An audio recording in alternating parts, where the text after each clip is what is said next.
nasihat tentang pentingnya menjaga salat. Ada beberapa kisah menarik yang diceritakan oleh para masyayikh. Tentu kisah-kisah ini karena kisah nyata. Akan banyak syarat dan pelajaran yang kita akan petik dari kisah-kisah yang diceritakan oleh masyayikh kita tentang uqubah man tarakas salat, hukuman bagi orang-orang yang meninggalkan salat. Ma'asyiral muslimin yang dimuliakan Allah Subhanahu wa taala, kisah ini kebanyakan berasal dari para pemandi jenazah. Pertama, seorang syekh bercerita tentang seorang gadis namanya Maria.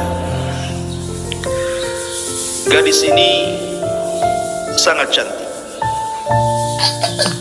bahkan memiliki kulit yang sangat putih sekali. Akan tetapi kecantikan dan keputihannya memfitnah manusia. Semasa dia sekolah, mungkin setingkat aliyah SMA mungkin di tempat kita, dia sudah terbiasa meninggalkan sholat, sama sekali tidak mau melaksanakan sholat, padahal orang tuanya terus membimbing anak ini untuk sholat. Tapi Allah Subhanahu wa ta'ala takdirkan memang terkadang anak itu menjadi fitnah bagi orang tuanya. Sampai akhirnya dia masuk perguruan tinggi. Di semester pertama, kedua, ketiga pun tidak sadar juga. Bahkan celakanya dia banyak memfitnah kalangan laki-laki. Akhirnya terjerumuslah kepada pergaulan bebas. Begitulah awal dari meninggalkan salat, pasti akan mengundang kepada fahsya dan mungkar. Orang kalau sudah meninggalkan salat itu pasti akan melakukan fahsya, keburukan dan kemungkaran. Karena Allah Subhanahu wa taala yang mengatakan innas salata tanha 'anil fahsya'i wal munkar. Jadi satu hari anak gadis ini diajak kawannya menggunakan kendaraan mobil. Allah takdirkan kecelakaan. Nah, kemudian setelah terjadi kecelakaan ini, kawannya selamat, tapi dia tidak selamat. Dia pun dibawa ke mustasfa, ke rumah sakit, dan subhanallah nyawanya tidak tertolong. Orang tuanya baru dihabari anaknya mengalami kecelakaan dan masuk rumah sakit itu setelah 2 hari koma. Akhirnya kemudian setelah tahu orang tuanya, datanglah kedua orang tuanya ke rumah sakit tersebut. Saat masih ada nazah, masih ada ruh, ibunya berusaha untuk membacakan Al-Quran, meruqyah dia. Boleh jadi dengan sebab itu bisa mengurangi kematian. Tetapi setiap kemudian orang tuanya meruqyah dia, maka badannya kejang-kejang, seolah-olah dia merasakan sakit yang tidak ada yang tahu kecuali Allah Subhanahu wa ta'ala. Dan di akhir hayatnya dia pun tidak mengucapkan satu patah kata pun, padahal orang tuanya sudah berusaha mentalkinnya. Akhirnya meninggallah wanita ini, seorang wanita yang bernama Maria. Kemudian jenazahnya dibawa balik. Akhirnya kemudian orang tuanya memanggil orang yang bisa atau biasa memandikan jenazah. Maka yang memandikan jenazah ini kemudian masuk ke tempat pemandian. Subhanallah, baru saja kemudian dia menyingkap kain yang menutup wajahnya itu, wajahnya berubah, yang tadinya cantik putih menjadi hitam gelap, seolah-olah terbakar. Yang lebih parah lagi, keluar bau dari mulutnya, rupanya mengeluarkan kotoran. Biasa orang mandikan jenazah membersihkan kotoran dari duburnya, tapi ini keluar kotoran dari mulutnya. Akhirnya sang pemandi jenazah ini tidak tahan karena baunya.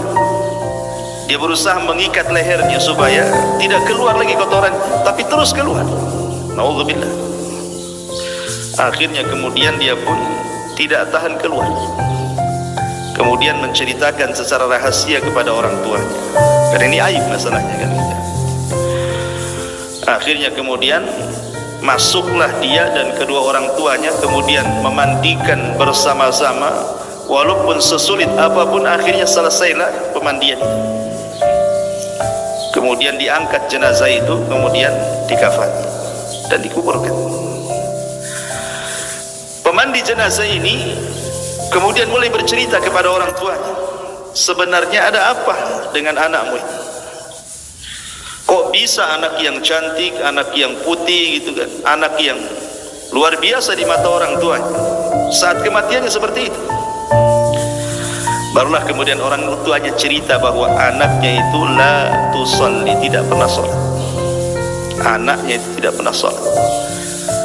Bagaimana Allah subhanahu wa ta'ala mengazab wanita yang tidak sholat ini di dunia sebelum akhir. Dari sini menunjukkan bahwa pelajarannya adalah seputih apapun manusia, secantik apapun manusia, setampan apapun manusia, kalau tidak sholat maka hitam hatinya. Tapi sehitam apapun manusia, selegam apapun manusia, kalau dia sholat, dialah orang putih sebenarnya. Ini satu kisah. Kisah yang kedua masih dari seorang pemandi jenazah. Jadi satu hari ada anak muda meninggal. Kemudian kedua orang tuanya mencari pemandi jenazah. Dapatlah yang memandikan jenazah. Kondisinya sama dengan kisah yang pertama. Jadi ketika kemudian sang pemandi jenazah ini masuk ke ruang jenazah, ke ruang pemandian jenazah itu, dilihatnya badannya biasa-biasa saja. Maksudnya anak ini tampan, putih, tidak ada masalah. Maka sebagaimana biasa, seorang pemandi jenazah tentu menyediakan kapur baru, kemudian juga daun bidara, air dan yang semacamnya, sabun.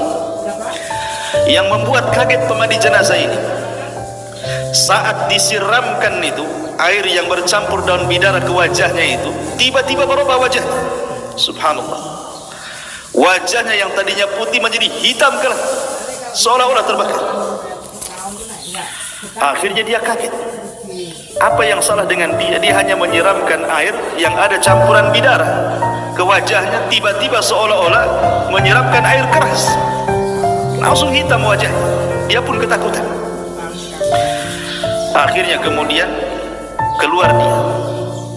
Kemudian dia bertanya kepada jamaah yang hadir di situ, siapa orang tua dari jenazah ini? Tidak ada yang mengaku. Dia berteriak lagi, man abu, siapa bapaknya?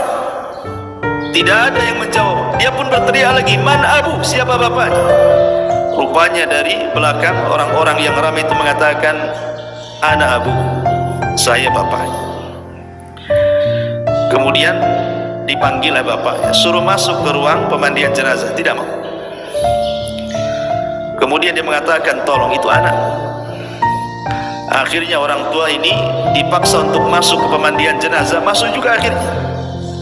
Kemudian dilihatnya anaknya yang tadinya putih, wajahnya menjadi hitam. Tiba-tiba ayahnya mengatakan apa? Allahu yal'anuka fid dunya wal akhirah. Allahu yal'anuka fid dunya wal akhirah. Allah sudah melaknat kamu di dunia dan di akhirat. Kata yang memandikan jenazah mengatakan, ya fulan, itu anak. Kenapa kau laknat dia? Itu anakmu. Masa anakmu kau laknat seperti itu? Maka ayahnya bercerita dan mengatakan, demi Allah, aku ini sayang dengan anak. Tetapi setiap aku suruh dia salat, dia tidak mau salat. Kupaksa dia salat, dia malah melawan kepada diriku. Allahu yal'anu fid dunya wal akhirah. Semoga Allah melaknat dia di dunia dan di akhirat. Maka yang mandikan jenazah terus mengatakan, jangan kau laknat dia, doakan kebaikan dia, jangan seperti itu anakmu. Akhirnya dia baru sadar. Kemudian orang tua ini menangis. Selepas itu kemudian sepakat orang tua dan yang mandikan jenazah agar jangan menceritakan kepada siapapun. Kemudian jenazah ini dikafani, dibawa ke kuburan. Kemudian sampai di kuburan, yang masuk ke liang lahat ini saudaranya. Ketika sudah sampai di liang lahat, itu jasad itu ada di liang lahat tuh. Di antara sunnah memasukkan jasad ke liang lahat adalah mengarahkan wajah ke kiblat. Jadi antara sunnah. Subhanallah. Ketika ini dia hendak mengarahkan wajahnya ke kiblat, ada gerakan di wajahnya. Kaget dia, kok ada gerakan di wajahnya? Seolah-olah dia hidup, padahal dia mati. Rupanya setelah kemudian dilepas, wajahnya tiba-tiba berputar 180 derajat. Berputar, tidak mau mengarah ke kiblat.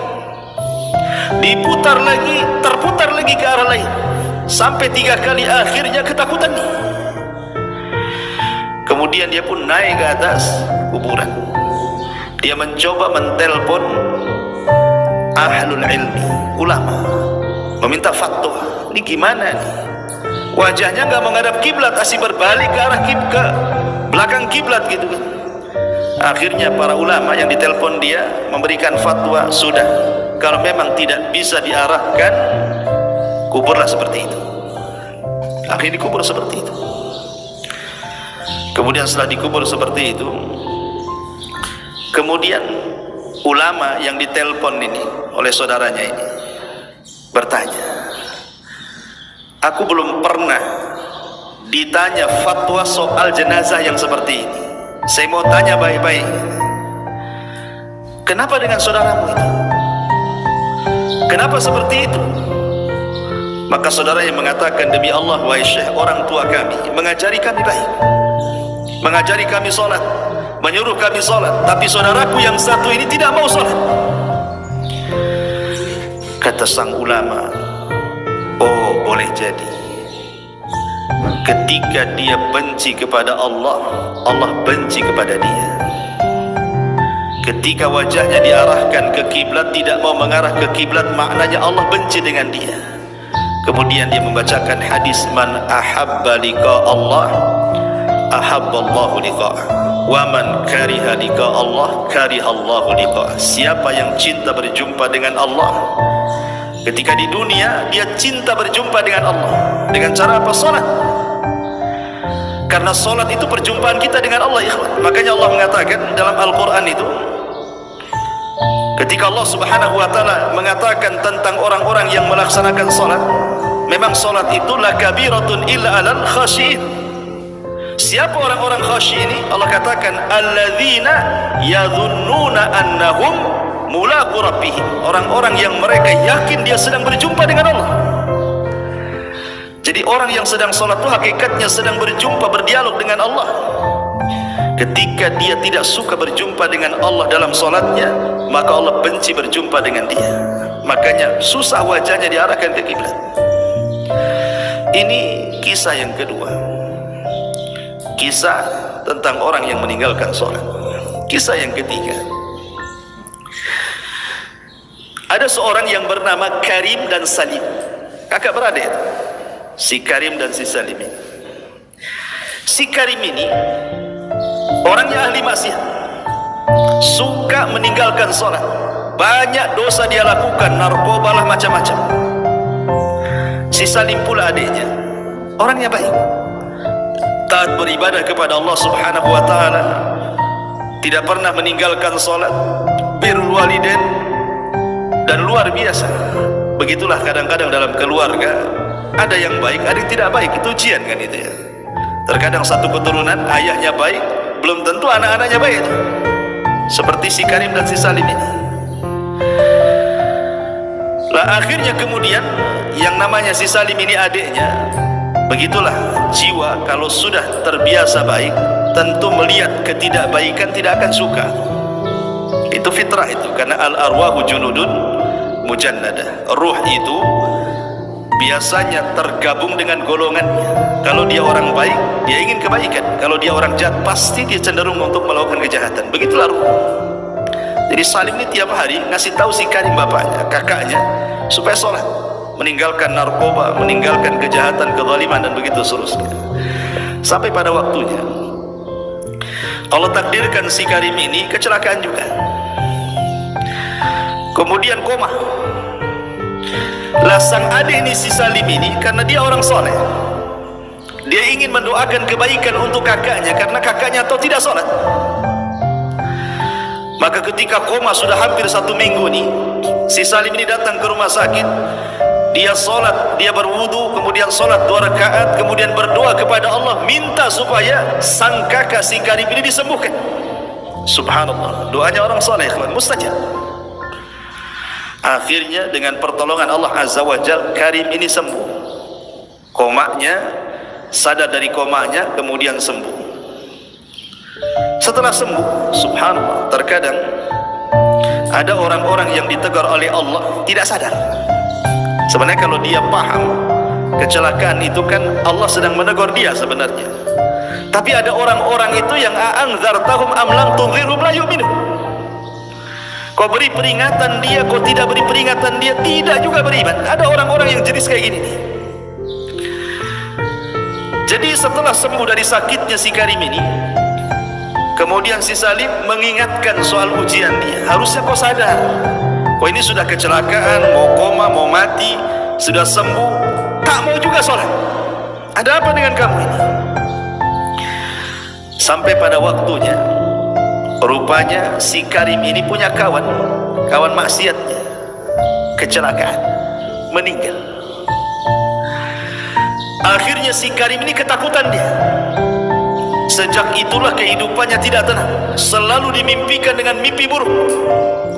Sampai pada waktunya dia pernah bermimpi melihat kawannya yang sesama ahli maksiat itu sedang diazab Allah Subhanahu wa taala dalam mimpinya. Nauzubillah. Dari situlah kemudian dia tersadar. Akhirnya dia minta maaf kepada adiknya si Salim. Sejak itu dia tidak pernah meninggalkan sholat. Alhamdulillah dapat hidayah. Ini kisah ketiga. Kisah keempat, kisah ini dikisahkan seorang imam masjid. Jadi kisahnya begini. Jadi ada di lingkungan situ, di masyarakat situ, ada orang baru datang. Kebetulan mungkin dia membeli rumah di situ. Celakanya tetangganya pula tak sholat. Cuman kadang dia kan tidak tahu, dia datang ke desa itu membeli rumah, dia kan tidak melihat tetangga, beli saja dia. Lah orang ini orang soleh yang membeli rumah ini, tetangganya pula narun muqadah, ya, yang suka nyala-nyalakan api kemaksiatan itu. Jadi ketika dia sholat ke masjid, imamnya kan heran karena orang baru kan. Kata imam, kau dari mana? Dia mengatakan, saya dari desa ini itu, saya ke sini beli rumah di sini. Kata imam, celaka engkau katanya. Kenapa aku celaka? Celaka, kau punya tetangga narun muqadah katanya.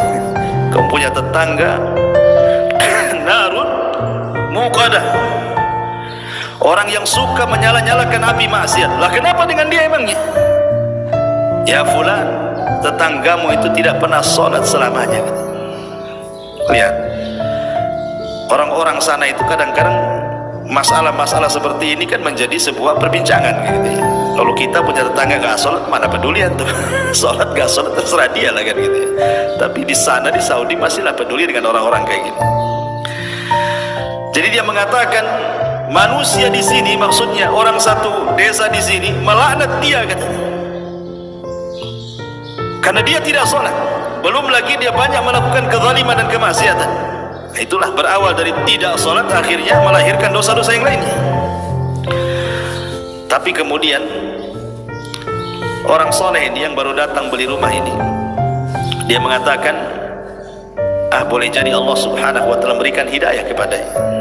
Pulang dia, karena baru 1 hari tinggal di situ. Ditengoknya tetangganya sedang duduk di depan rumahnya. di atabatil bab. Akhirnya dia pun mengucapkan salam, assalamualaikum, kata tangganya, waalaikumsalam. Kemudian dia mengatakan, masya Allah, barakallahu fiik, katanya, dipujinya. Demi Allah, aku baru berkeliling desa di sini, semua manusia memujimu. Semua manusia memujimu, katanya. Sampai imam masjid tidak menyebutkan kecuali kebaikan kepadamu, wahai fulan, katanya. Padahal sebaliknya. Akhirnya dia mengatakan, yang benar saja, iya, saya ini orang baru di sini. Saya baru keliling, saya ketemu orang-orang di masjid-masjid, subhanallah. Ketika saya bilang saya tinggal di sini bertetangga dengan kamu, semua manusia mengatakan kau ini orang baik, katanya. Subhanallah. Ambil hati. Akhirnya dia mengatakan, karena engkau adalah tetanggaku yang baik, boleh jadi aku bisa jadi contoh engkau. Bagaimana kalau nanti malam kau makan di rumahku? Akhirnya kemudian dikasih hidangan yang enak nih orang baru, orang baik, dikasih makan enak. Habis dikasih makan enak, kemudian besoknya dia belikan hadiah yang sangat mahal, dikasihkan ke tetangganya, dan mengatakan, mudah-mudahan hadiah ini sebagai imbalan aku ingin menirumu, katanya. Ambil hadiah ini. Setelah orang ini dapat hadiah, dia pun merenung dalam rumahnya, merenung serenung-renungnya gitu kan. Apa betul saya ini orang baik, katanya. Kenapa dia ngomong begitu? Sejak itulah ketika waktu subuh dia terbangun, melihat tetangga barunya ini ke masjid, dia ikut pula ke masjid. Kemudian dia pun sholat di saf pertama. Imam ini geleng-geleng kepala, karena selama masjid itu terbangun sampai hari itu, itulah sholat fajar pertama dia. Sholat fajar pertama dia. Ketika dia melirik kepada orang baru, senyum-senyum saja orang baru ini. Kata imam, ya fulan, kau apakan orang ini? Kau sihir dia? Dia tidak pernah melangkahkan kaki ke masjid. Macam mana dia bisa tegak di saf pertama pula, kan itu? Ada apa dengan kamu, katanya? Kau apakan dia, katanya? Dia mengatakan, tidak ada apa-apa, saya hanya berkunjung ke rumahnya, kemudian saya ajak makan di rumah, aku kasih hadiah, hanya itu saja. Rupanya Allah berikan hidayah kepada dia. Satu masjid bertakbir, Allahu Akbar, katanya, gara-gara orang ini. Subhanallah. Ini kisah ikhwatu fiddin muliakan Allah Azza wa Jalla. Terlepas kisah ini nyata ataupun tidak nyata, saya mendengar dari YouTube gitu, para masyayikh menceritakan. Tapi yang jelas bahwa orang yang meninggalkan sholat ini sangat bahaya sekali. Umar bin Khattab radhiyallahu anhu saat menjadi khalifah, dia banyak mengirim surat hampir ke semua wilayah kekuasaannya. Yang pertama Umar tulis adalah perhatian manusia tentang sholat. Umar ini pertama dia berkuasa, kemudian Islam berjaya di zamannya, kemudian menyebar Islam ke seantero daerah di mana-mana. Umar pertama kali menyurati daerah-daerah itu mengingatkan soal sholat. Kata Umar bin Khattab radhiyallahu an, ihfadhu as-salata fala tudayyi'uha. Jaga oleh kalian salat, jangan kalian lalaikan salat itu, kalau kalian ingin berada dalam lindungan Allah Azza wa Jalla. Makanya saat Umar bin Khattab radhiyallahu an ditusuk saat salat subuh oleh seorang majusi, Abu Lu'lu' al-Majusi. Kemudian Umar pun menghentikan salatnya karena pingsan pada rakaat pertama, hendak ke rakaat kedua ditusuk saat jadi imam. Sampai-sampai dia mengira bahwa dia sedang digigit anjing, dan dia mengatakan apa? Akalatni kalbun, anjing sedang menggigitku, padahal sedang ditusuk itu dari belakang beberapa tusukan oleh Abu Lu'lu' al-Majusi, orang yang sangat dendam dengan Umar karena Umar membebaskan Persia. Akhirnya di rakaat kedua Umar kan tumbang yang menggantikan Abdurrahman ibn Auf. Kemudian Abu Lu'lu' ini dikejar, kemudian menyabetkan pisau yang ada di tangannya sampai 7 sahabat tumbang dan mati di tempat. Yang lainnya luka-luka. Kemudian dihadang Abdurrahman bin Auf, kemudian dia bunuh diri. Tapi Umar ini sempat diselamatkan. Ketika diselamatkan Umar ini, tabib didatangkan, setiap dimasukkan obat keluar dari bekas lukanya. Kata tabib, Umar tidak mungkin selamat. Umar ketika itu pingsan. Akhirnya kemudian orang-orang berusaha menyadarkan Umar bin Khattab, tapi tak sadar-sadar. Ada orang yang paham kebiasaan Umar itu adalah salat, sehingga kemudian dibisikkan di telinganya dan mengatakan, ya Amirul Mukminin, qad shalla, apakah kau telah salat? Subhanallah, hanya semata-mata diingatkan salat, terbangun Umar tuh. Kan heran ya, orang pingsan diingatkan salat bisa bangun. Kita ini tak pingsan, kita ini hanya tidur. Kadang-kadang masjid musola itu bersaut-saut tuh, kadang-kadang corong pula ke jendela dia. Tak juga bang, oke lah tidur dia. Yang enggak tidur, yang hidup di jalan-jalan itu, suara azan lah, saut-sautan sana sini pun sudah mati hatinya, tak tergerak juga. Umar ini sedang pingsan, diingatkan sholat, terbangun dia dan mengatakan, Allahu qad shallait, katanya, demi Allah aku tadi perasaan sudah sholat, katanya. Ada seorang sahabat namanya Musawwar ibn Mahramah. Musawwar ibn Mahramah ini kemudian menceritakan tentang kisahnya. Maka Umar ketika mendengar bagaimana kisah dia tadi ditusuk di masjid, dibawa ke sini kemari, maka Umar bin Khattab radhiyallahu anhu kemudian mengatakan kepada Musawwar ibn Mahramah, la hadda fil Islam liman taraka shalah. Tidak ada bagian dalam Islam bagi orang yang meninggalkan salat. Artinya orang yang meninggalkan salat itu tidak layak dimandikan, tidak layak dikafankan, tidak layak disolatkan, tidak layak dikuburkan di kuburan kaum muslimin. Karena orang yang tidak salat itu kafir. Rasul yang mengatakan itu, al-ahdu bainana wa bainahumus shalah faman tarakaha faqad kafar. Perbedaan kita dengan orang kafir itu di salat. Siapa yang meninggalkan salat, kafir dia. Makanya Syekhul Islam Ibn Taimiyah rahimahullahu ta'ala menukilkan ijma, konsensus ulama, kesepakatan ulama, man taraka salata jumlatan faqad kafar ijma'an. Siapa yang meninggalkan salat secara jumlah, maknanya lebih banyak meninggalkan dibandingkan melakukan, kafir secara ijma' ulama. Tidak ada khilaf. Yang menjadi khilaf ulama tentang orang meninggalkan sholat apakah dia kafir atau tidak itu yang meninggalkan sekali-kali. Dia sholat tapi meninggalkan sekali-kali. Apakah orang yang meninggalkan sekali-kali ini kafir atau tidak? Disinilah terjadi khilaf ulama. Tapi orang yang meninggalkan sholat lebih banyak dibandingkan yang melakukan, kata Ibnu Taimiyah, ijma', sepakat konsensus ulama, kafir, tidak ada khilaf ulama. Tapi kalau yang sekali-kali meninggalkan, di sini khilaf ulama. Kata Syekh Albani rahimahullahu taala, lihat meninggalkannya. Kalau meninggalkannya dia kufur dengan kewajibannya, kafir. Tapi kalau meninggalkannya hanya karena malas, hanya karena ada hal-hal yang menjadikan dia tidak sholat, ini tidak kafir, hanya fasik saja. Walaupun sebagian ulama lebih besar atau jumhur ulama mengatakan tetap kafir. Orang meninggalkan sholat walaupun sekali dua kali, dia harus syahadat lagi. Kenapa? Karena tidak ada satu dosa di mata para sahabat kalau meninggalkan bisa kufur kecuali sholat. Tidak ada satu dosa yang kalau ditinggalkan bisa kufur di mata para sahabat kecuali sholat. Artinya yang meninggalkan sekali-kali saja dikhilafkan tuh, apakah dia kafir atau tidak, kan? Bagaimana orang yang meninggalkan sholat secara jumlah, apalagi secara keseluruhan tidak sholat sama sekali? Ingat satu kisah yang pernah saya kisahkan waktu khutbah Jumat.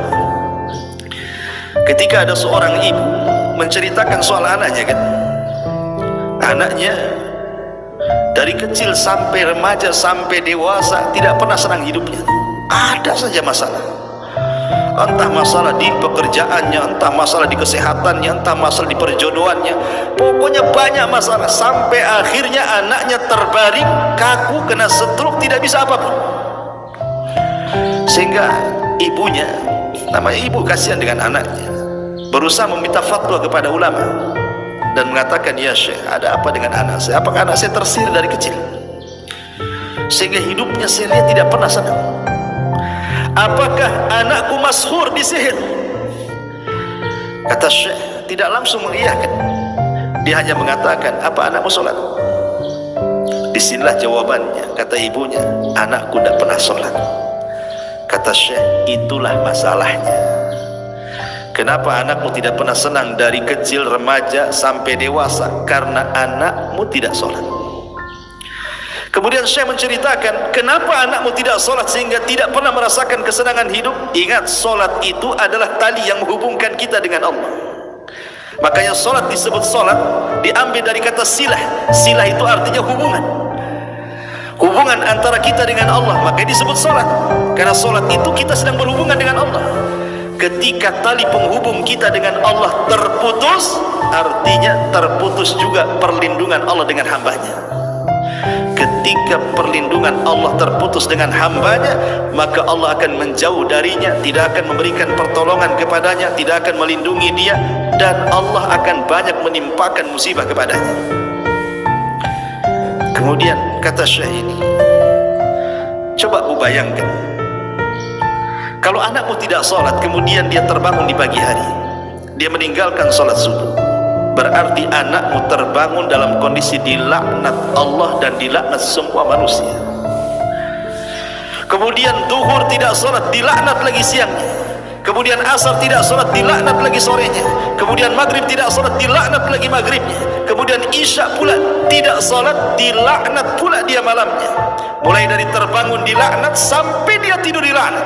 Macam mana anakmu akan mendapatkan rahmat sementara dia dilaknat 5 kali sehari oleh Allah Azza wa Jalla? Kalau ingin anakmu mendapatkan rahmat Allah, kasih sayang Allah, diberikan kesenangan dan ketenangan, suruh dia sholat. Itu jawaban Syekh. Subhanallah. Maka dari sini saya nasihatkan siapapun yang sampai hari ini meninggalkan sholat, ingat bahwa Allah Subhanahu wa ta'ala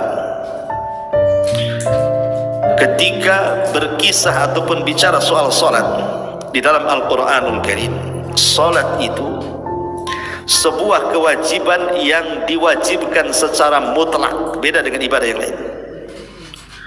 Dia tidak bisa ditinggalkan dalam kondisi apapun.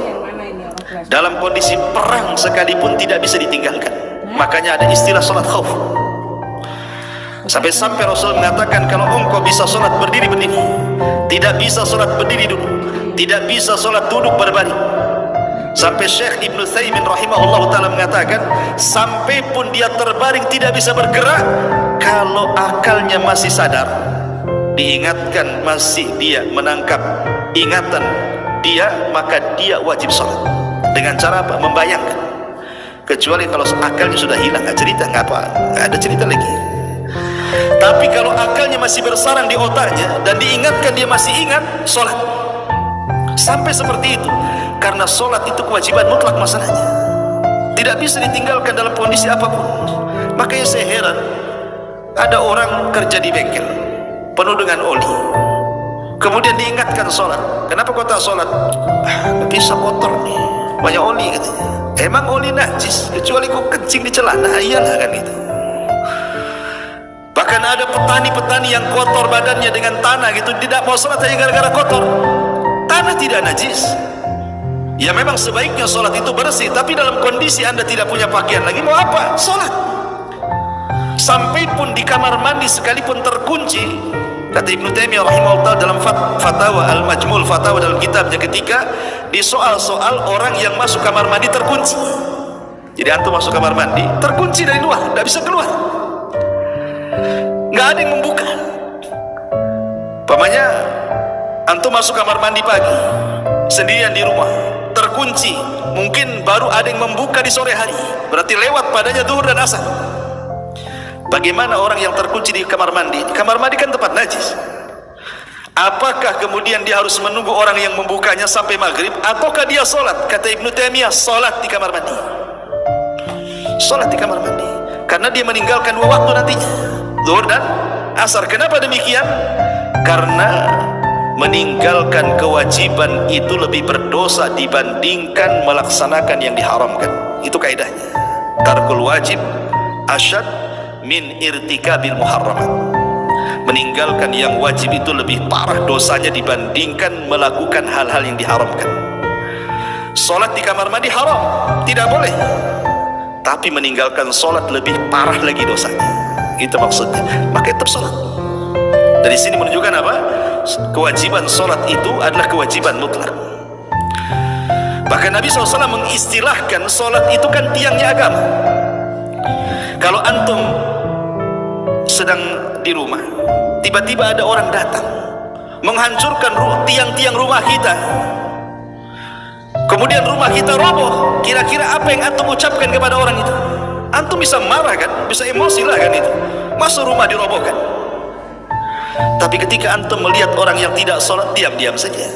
Padahal orang yang meninggalkan sholat itu dia sedang merobohkan agama. Kita marah dengan orang yang merobohkan rumah kita, tapi kita tidak marah dengan orang yang merobohkan agama. Coba bayangkan, kan aneh tuh. Rasul yang mengatakan as-salatu amududdin, salat itu tiangnya agama. Kata Nabi SAW, ra'sul amri al-islam wa amuduhu salah wa dhirwatu sanamihil jihadu fi sabilillah.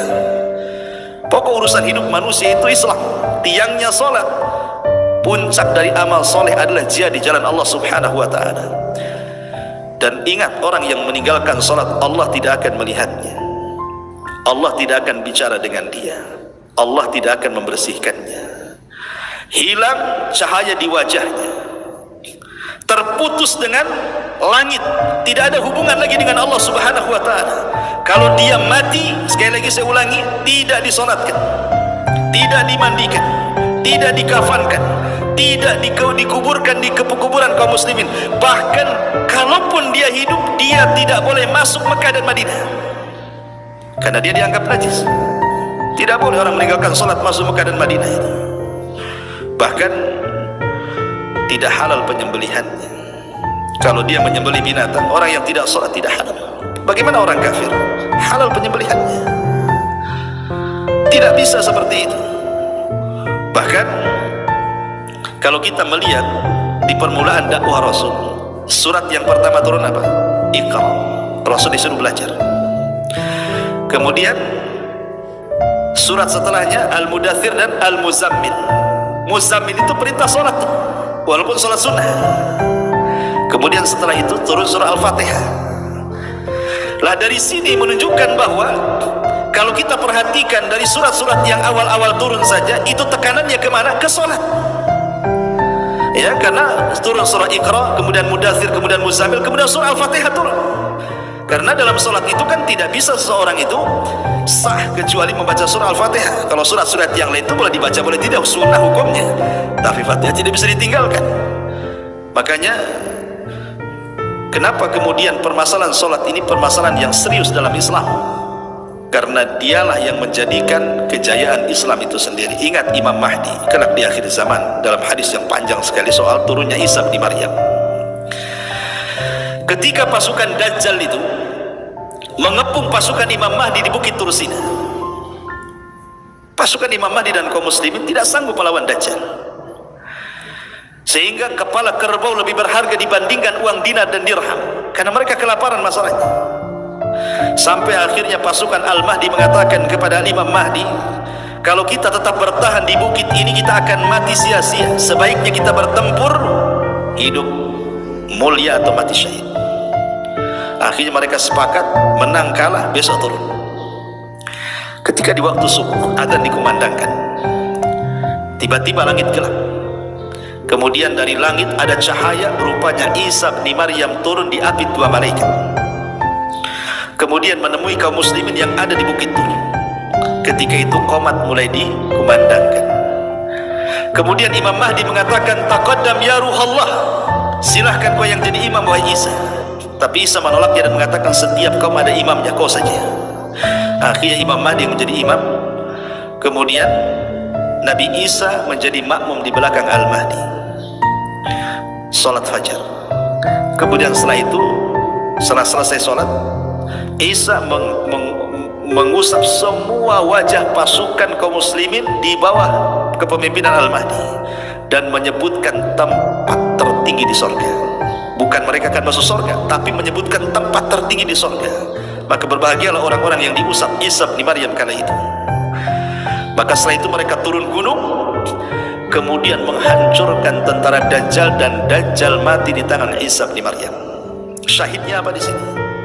Kemenangan peperangan Al-Mahdi dan juga Isa melawan Dajjal dilakukan setelah sholat fajar. Syahidnya di sini. Makanya ada seorang jenderal Israel dimuat dalam majalah.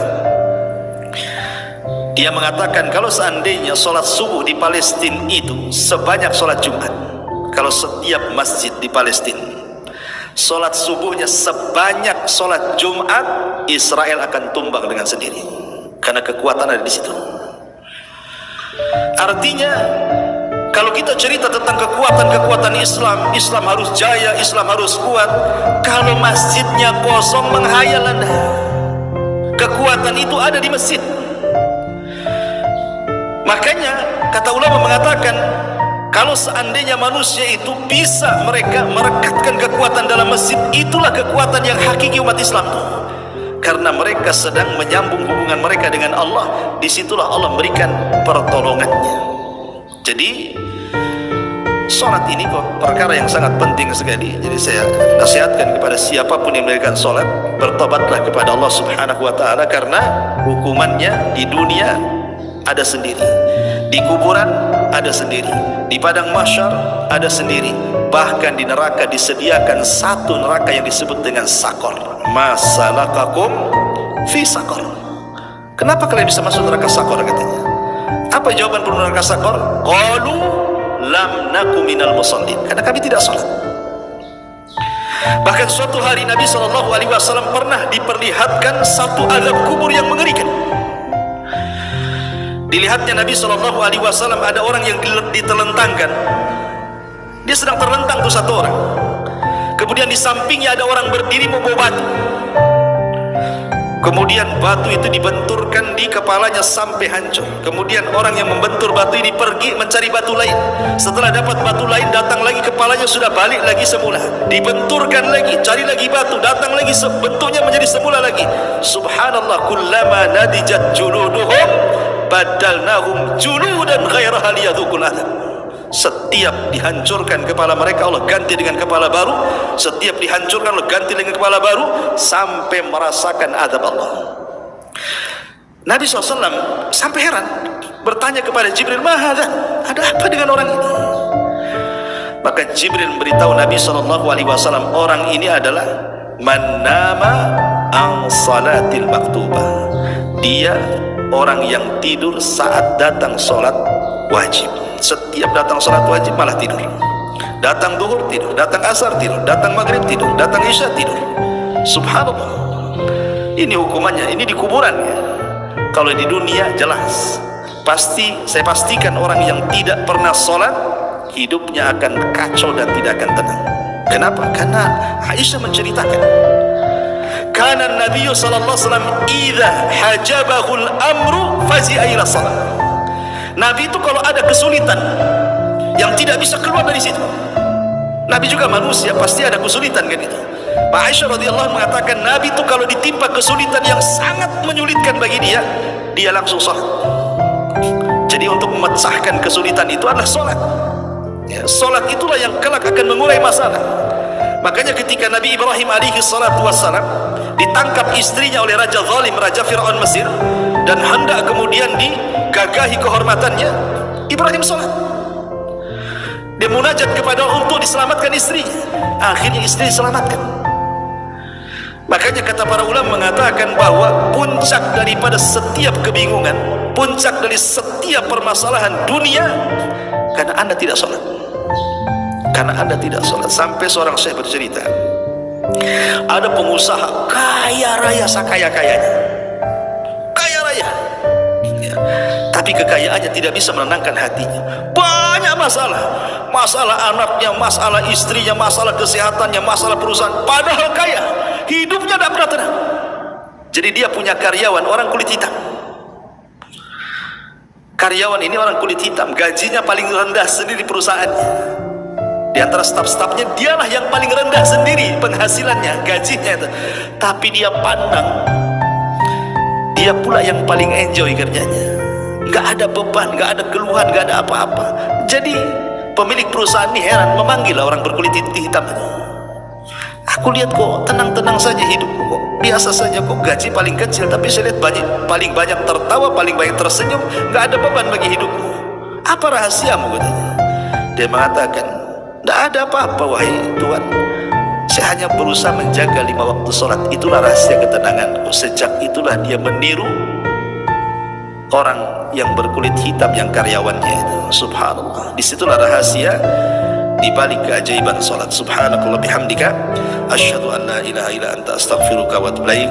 Allahu ta'ala alam. Assalamualaikum warahmatullahi wabarakatuh.